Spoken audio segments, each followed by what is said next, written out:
주시기 바랍니다. 예, 국민의당 최일입니다. 앞서 박선숙 의원님이 문제 제기했던 부분 좀 더 짚고 넘어가도록 하겠습니다. 다음 페이지 보여주시죠, 바로. 예. 제가,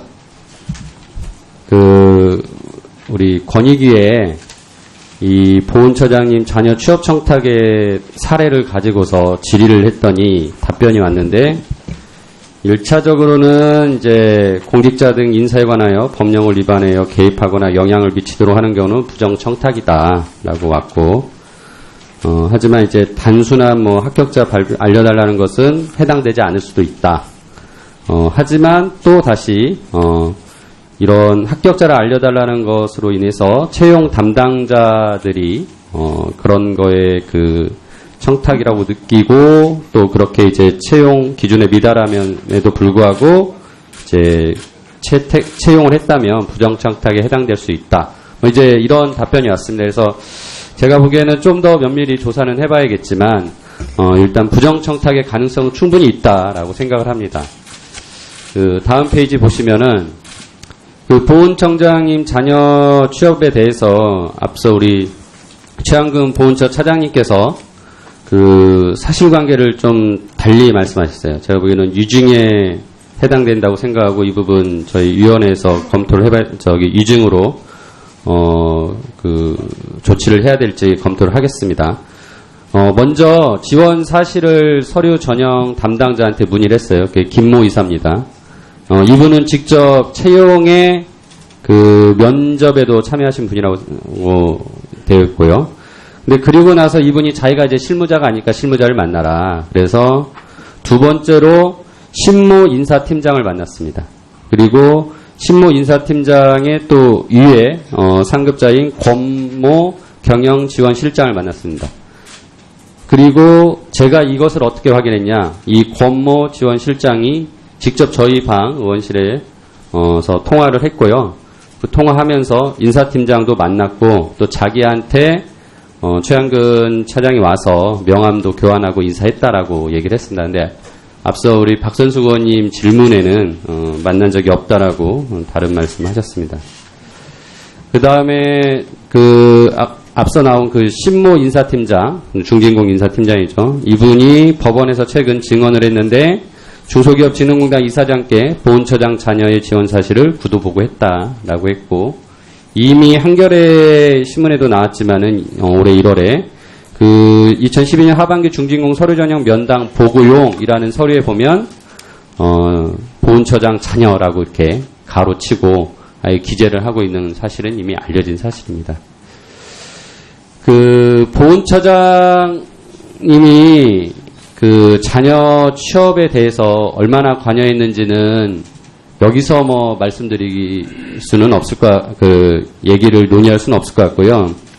하지만 당시 서울 보훈청장이었던 최한근 지금의 차장님께서 이렇게 발벗고 나서서 다녔습니다. 근데 이 부분에 대해서 말씀하시기를 보훈 대상자 채용을 독려하는 업무였다. 그래서 거기 찾아가서 중진공에 가서도 얘기했다라고 말씀하셨는데 그렇다면 다른 기관도 다녔나 이걸 저희가 질문을 했고 자료 제출 요구했습니다. 최한근 차장님이 다른 기관에 이러한 사유로 다닌 내용이 있으면 자료를 달라. 자료를 지금 안 주고 계십니다. 이 자료 제출 꼭 해주셔야 차장님의 그나마 설명이 조금이나마 설득력은 있을 것 같습니다.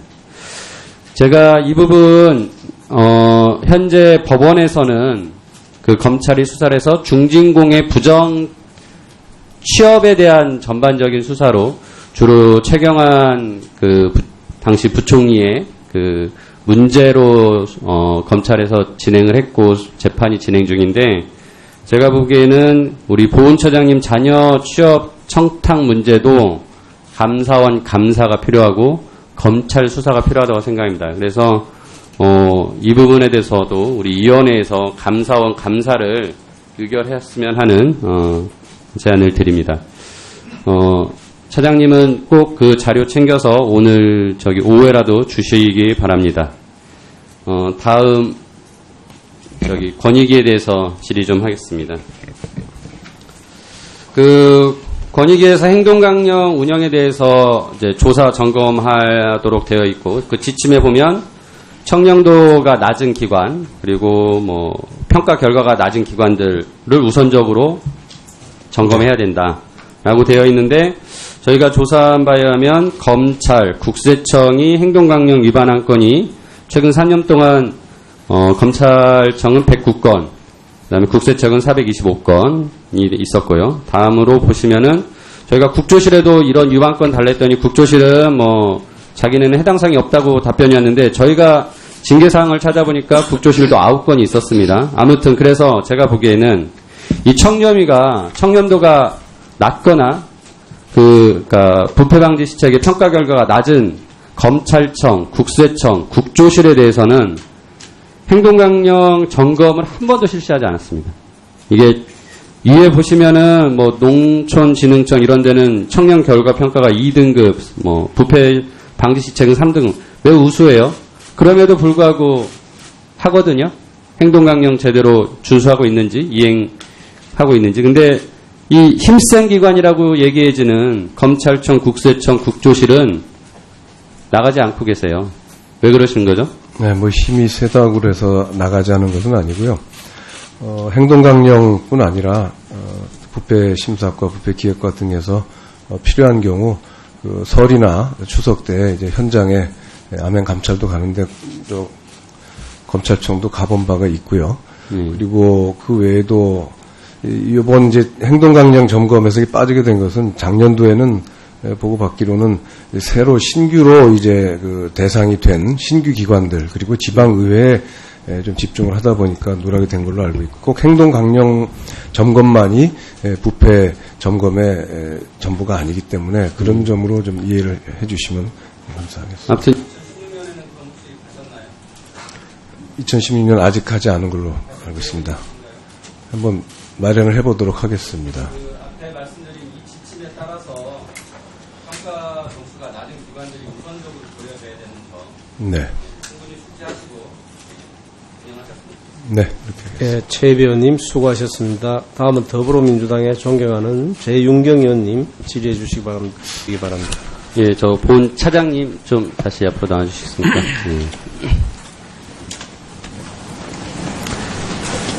계속 위중에 대한 논란이 있기 때문에 발언을 수정할 수 있는 마지막 기회라고 생각하시면 좋을 것 같습니다. 아까 전에 전해철 의원님 질문에 대해서 중진공에 방문한 거는 공무 때문에 갔다. 그리고 하여튼 보훈 자녀에 대한 채용을 독려하기 위해서 갔다라고 말씀하셨는데요. 처음 그럼 중진공 가서 만난 사람은 누구죠? 중진공을 제가 한 번 방문한 걸로 기억하는데요. 예, 그러니까 만난 사람. 이사 한 분을 알고 예, 원래 김석기 이사죠. 예, 이사를 만나러 예, 근데 김석기 이사는 그때 업무가 뭔데 김석기 이사를 찾아간 거죠? 원래 알던 사람이기 때문에 연락이 닿아서 찾아간 것이고, 제가 알기로는 인사 담당은 아니었었고요. 예. 그다음에 그렇죠. 그러니까 지금 인사 담당이 아닌데 찾아가서 보훈 자녀 채용을 독려하러 갔다. 말이 안 되죠. 그러니까 이게 실질적인 공무면 업무를 담당한 사람을 찾아가서 관련된 업무에 대한 업무 협조 요청을 하는 거잖아요. 근데 지금 전혀 업무와 상관없는 사람을 찾아가서 업무 요청을 하러 갔다라는 말씀은 제가 보기에는 논리적이지 않습니다. 그러니까 그 부분 일단 문제가 되고요. 두 번째로 가서 지금 김석기 이사만 만나고 왔습니까? 다른 사람들도 만났습니까? 다른 사람들은 그 사무실에서 왔다 갔다 하면서 기억은 나는데, 예, 누군지 모르지만은 특별히 무슨 이야기를 예. 뭐 기억에 남는 이야기를 하지 않았기 때문에. 그러면은 그 김석기 이사만 만나서 채용 관련된 얘기를 했고, 보훈 자녀 채용에 대한 얘기했고, 다른 사람들은 그냥 지나가는 사람들이었을 뿐 인사를 했어도 그런 채용에 관련된 얘기는 한 적이 없다. 예, 채용 절차에 관한 그러면은 신모 팀장이라고 하는 인사팀장과 권모 경영실장은 만난 적이 없다. 그러니까 만났더라도 지나가다 만났을 뿐 채용에 대해서 얘기한 적은 없다. 예, 채용에 대해서 예. 얘기한 적은 없는 걸로 기억합니다. 네, 그렇죠. 혹시 출장 가실 때 업무 차량 이용하시나요? 뭐 통상은 업무 차량 예. 이용. 혹시 중진공 갈 때는 어떻게 하신 것 같아요? 이것도 기억이 안 나시나요? 죄송하지만 그 기억이 나지 않습니다. 그 인근에서 우리 업무 차량 일지나 출장 기록 다 찾아서 자료로 제출해 주세요. 당연히 있겠죠? 뭐 차량 운행 일지 있을 것으로. 뭐 당연히 그리고 차량 일지에 누가 이용했는지도 있겠죠. 그 차량 일지에 차장님 있을 것 탔으면 같습니다. 차장님 탄 것도 나올 거고, 그죠? 아 잠깐만, 이게 지금 차장님 당시에는 서울 보훈청장일 때 가신 거니까 예. 그때 당시에 서울시 보훈청 거 예. 자료를 저희 제출하셔야 됩니다. 예. 그리고 지금 제가 아침에 그 담당자 중진공의 그 통화한 분의 얘기는 지금 우리 차장님 말씀하신 거하고 굉장히 다릅니다. 오전에 얘기했다시피 제가 이 부분 다 오전에 말씀드렸는데도 끝까지 지금 발언을 수정하지 않으셨기 때문에 제가 보기에는 추후에 정말 이 부분에 대해서는 유증의 처벌을 받을 수도 있다라는 거 아시면서 지금 답변하신 거죠? 예, 제 기억으로는 사전에 채용 협의를 지금 말씀하시는 두 사람하고 한 것으로 기억나지 예, 않습니다. 알겠습니다. 그리고 그러면 김석기 그 이사를 만났을 때는 혹시 그 아들 얘기 하셨다고 했잖아요. 우리 보훈처장님 아들 얘기 하셨다고 했는데 아들에 대해서 취업을 지원을 했으니까 잘 부탁한다. 어느 수준까지 얘기하셨죠? 10여 명이 지원을 했는데 그 중에 보훈처장 아들도 있다 하고 결과가 나오면 지금 알려달라라는 얘기를 한 것으로 지금 기억합니다. 잘 부탁한다 이런 건 없었다. 네, 결과가 나오면 알려달라고 얘기한 네, 것으로 알겠습니다. 예, 들어가셔도 좋습니다. 예, 그 다른 거 준비한 부분은 지금 시간이 근데 일단 PT 한번 띄워주시겠습니까? 그 앞서 이하경 의원님이 그 여러 단체들이 우익단체들이 이렇게 광고 낸 것들 문제 삼았는데 그 중에 하나가 이제 재향군인회입니다. 그 재향군인회는 정치 활동을 금지하도록 되어 있는데요.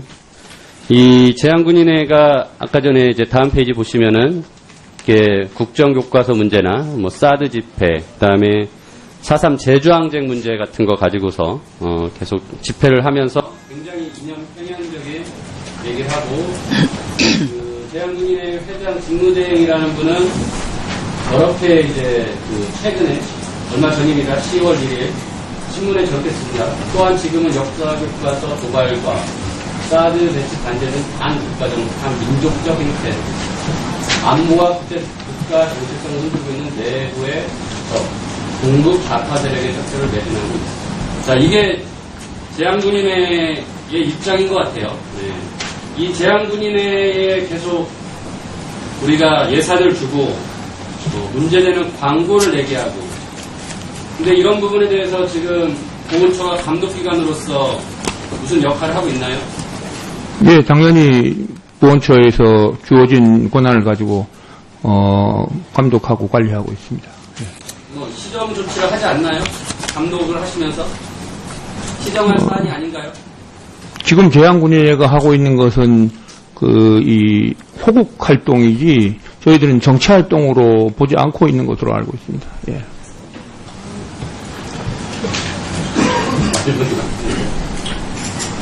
예, 다음에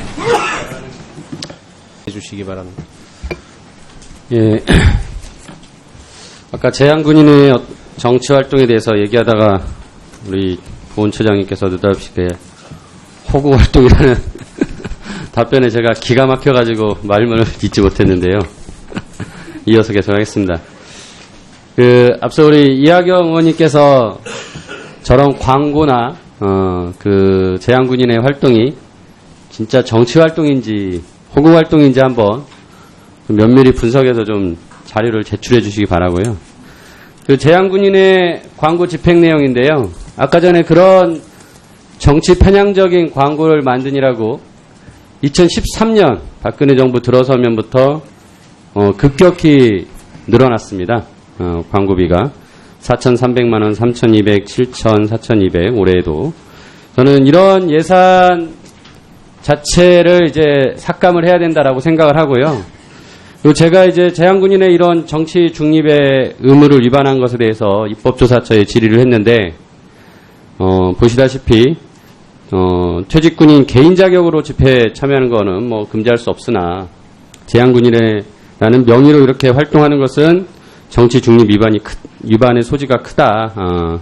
따라서 다시 한번 이 부분에 대해서 명확히 재향군인에 대한 감독을 해야 될 거라고 생각을 하고요. 참고로 최근에는 이제 지금 재향군인의 회장 선거가 있는데 오히려 또 이런 거에는 굉장히 적극적으로 관여하시는 것 같아요. 이게 이제 들리는 얘기는 뭐 육사 출신의 코드 인사를 회장으로 넣어서 이렇게 관변단체이자 뭐 여러 가지 선거에 개입하려는 소문이 있다라는 게 저희 방에도 이렇게 얘기가 이제 제보로 왔습니다. 그래서 제가 보기에는 할 일은 안 하고 하지 말아야 할 일을 하고 있는 우리 보훈처 좀 자기 할 일 좀 잘하게끔 반성을 좀 하셔야 될 것 같습니다. 반성을 하시겠습니까? 우리 재향군인은 아시다시피 이 제대군인으로 구성된 단체입니다. 따라서 그분들은 일생을 이 국가 안보를 위해서 살아오신 분들이기 때문에. 아니, 그분들 하는, 뭐, 단체 성격을 여쭤보는 게 아니잖아요. 제대로 할 일을 하고, 하지 말아야 할 일을, 하고 있는 지금 보훈처에 대해서 반성하시겠느냐고요. 뭐, 반성한다는 보다는. 반성할 일은 없다라는 거죠, 계속.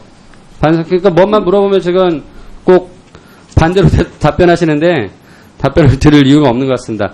다른 거 하나 말씀드리겠습니다.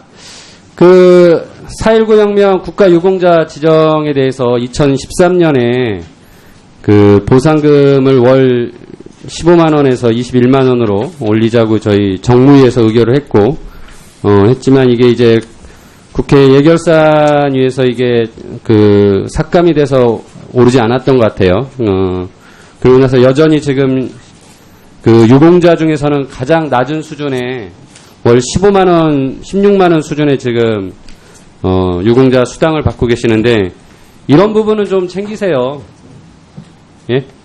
이런 부분 챙겨서 조금이라도 예산 여러 데 더 써서 우리 국가 유공자들의 삶이 좀 더 조금은 뭐 이거 더 받는다고 얼마나 편안해지실지 모르겠지만 조금은 나아지실 거라고 생각되는데 제가 보기에는 재향군인의 이런데 저런 광고비 주는데 협조하지 마시고 국가 유공자들의 직접적인 삶의 혜택이 되는 것 좀 신경을 써주셨으면 좋겠습니다. 예, 다음으로 넘어와서 권익위 제가 오늘 아침에 일찍 보도자료 했는데 권익위가 가장 청렴해야 되는 조직임에도 불구하고 자체 평가를 하면서 굉장히 무리수를 두신 것 같아요.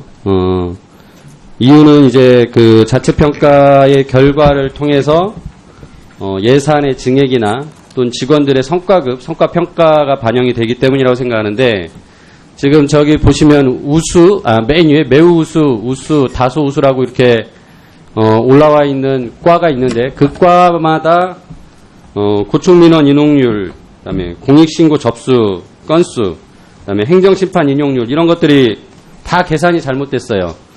보면은 통계치가 바뀌었다, 계산 방식이 바뀌었다라는 식으로 답변을 하시던데 그렇게 통계치나 계산 방식이 바뀌면 전년도와 비교를 하면 안 되죠. 근데 전년도와 비교해서 다 좋아졌다라고 자화자찬하면서 성과평가 결과로 결국은 성과급도 더 받고 예산도 증액한 거 아닙니까? 뭐 그렇게 보실 수 있는 측면이 있어 보입니다만 저희가 자체 성과를 부풀리기 위해서 통계를 왜곡한 것은 아니라고 말씀을 드리겠습니다. 기본적으로는 지금 지적하신 부분이 맞습니다. 전년도와 비교를 하지 않거나 전년도를 올해의 통계 산출 방식으로 환산을 해서 올리지 못한 행정상의 실수는 제가 인정을 하겠습니다. 다만 서면으로 보고를 드렸다시피 링 위에 올라온 사람들끼리의 승패를 해야지 링에 올라오지도 못한 사람을 넣고 승패를 가릴 수는 없지 않느냐. 그래서 이를테면 요건이 안 되거나 이미 행정심판을 또는 여러 가지 신청을 할 수 있는 기간이 지나간 사안들, 각하로 종결될 수 있는 사안들은 모수에서 빼는 것으로 승패가 링 위에 올라온 선수들끼리만 놓고 하다 보니까 그렇게 된 것입니다. 그래서 네네. 통계도 바뀔 수 있고 산출 방식도 바뀔 수 있어요. 그 비교를 그렇다면 바뀐 걸 가지고 전년도하면 안 되죠. 네, 그래서 그 부분은 저희가 다른 목적을 가지고 한 것은 아니고 통계를 정확하게 뽑으려고 하다 보니까 그렇게 된 것입니다. 개인마다 이걸로 성과평가하고 평가급도 지급되지 않았습니까? 이미? 뭐 그렇게 생각하진 않습니다만 그 부분까지는 생각을 못 해봤습니다. 한번 체크를 해보도록 하겠습니다. 내부 문서에는 이걸 가지고서 그렇게 과마다 예산과 개인 성과급을 반영하겠다라고 엄연히 저렇게 써있는데 또 저거는 저것대로 저렇게 써있는 거는 따르지 않는 거예요? 이 항목 하나만 가지고 뭐 성과 평가를 한다거나 뭐 성과금을 더 준다거나 하는 상황은 아닌 걸로 제가 보고를 받고 있습니다만 제가 보기에는 이 부분이 굉장히 성과평가 그 내용의 여러 가지 지표 중에 나름 중요한 지표라고 여러 문서에 굉장히 많이 홍보를 하셨고 따라서 이 부분은 한번 다시 제대로 된 다시 한번 점검을 해보도록 하겠습니다. 네. 하여튼 다시 한번 말씀드리는 것은 무슨 성과 연봉을 올리거나 예산을 더 받기 위해서 의도적으로 통계를 왜곡하거나 또는 전년도와의 비교를 그르친 것은 아니라는 점은 확실하게 말씀을 정영훈 드리겠습니다. 권익위원장님, 잘 정리해서 최입의 의원인데 설명을 추후에라도 좀 해주시기 바랍니다. 네, 그렇게 하겠습니다. 예. 다음은 더불어민주당의 존경하는 재윤경 의원님 질의해 주시기 바랍니다.